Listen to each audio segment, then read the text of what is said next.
Dans les prochains épisodes de Plus belle la vie, Eric cherche à mener seul l'enquête à propos de l'agression de Simon. Emma veut livrer ses sentiments à Baptiste tandis que Lola fait la rencontre d'un loup. Eric mène l'enquête. Simon a été transféré dans une chambre stérile, mais il est toujours dans le coma. Eric lui explique alors qu'il a fait le nécessaire pour que les chevaux aillent en pension dans un haras. Il incite Simon à s'accrocher et lui fait la promesse de retrouver l'individu qui lui a tiré dessus. Avant de quitter la chambre, il lui dit qu'il l'aime.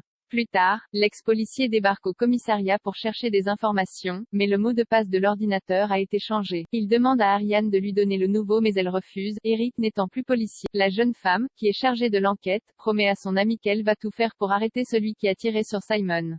Mais celui-ci ne peut se résoudre à rester là, sans rien faire. Il exige d'avoir le rapport du laboratoire ainsi que le rapport de la balistique. C'est à ce moment-là que Jean-Paul Bauer intervient et demande à Eric de venir dans son bureau. Il souhaite savoir si Simon avait des ennemis. Eric lui donne le nom de son ex, Mark Rankin, et celui de Roger Mallard, le voisin qui bloque l'eau du canal. De retour à la ferme, les pompiers constatent que l'incendie de l'exploitation de Simon est d'origine criminelle. Ils ont en effet trouvé les traces du départ du feu, des chiffons imbibés d'essence ont été jetés à l'intérieur de la grange. Ariane prend donc le relais sur l'enquête. Romain confie son secret à Vanessa. Vanessa et Romain ont passé la nuit à l'hôtel. Au petit matin, la jeune femme propose au docteur Vidal de partir une semaine en vacances.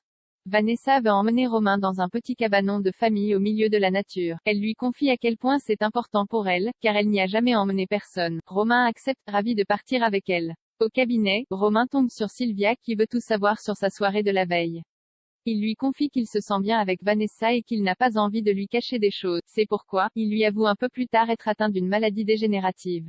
Vanessa est heureuse que Romain lui fasse confiance et lui déclare alors son amour. Quelques heures plus tard, Sylvia surprend Vanessa en train de fouiller dans les affaires de Romain.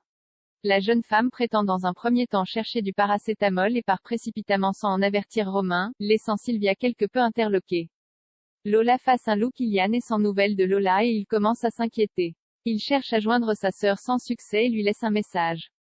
Mais quelques instants après avoir raccroché, Lola le rappelle. Elle a dû grimper en haut d'une falaise pour avoir du réseau. Lola tente de rassurer son frère. Elle va bien et parvient à subvenir à ses besoins sans souci. Mais Kylian aimerait que Lola rentre, car la couvrir devient difficile. Mais la jeune fille n'a pas très envie de revenir à la maison tout de suite. Alors qu'elle poursuit sa randonnée, Lola se retrouve face à un loup. Elle lui donne de l'eau et il repart aussitôt. Elle a eu la peur de sa vie. Emma se bat pour récupérer Baptiste au Marcy. Barbara vient s'excuser auprès d'Emma pour avoir eu une aventure avec Baptiste. Elle fait son mea culpa, consciente que leur amitié en a souffert.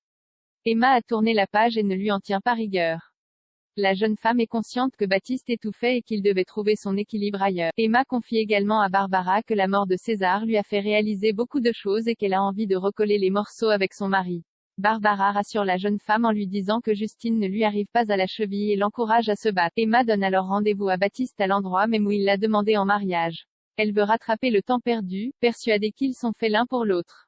Emma déclare à Baptiste qu'elle l'aime et qu'il est l'homme de sa vie.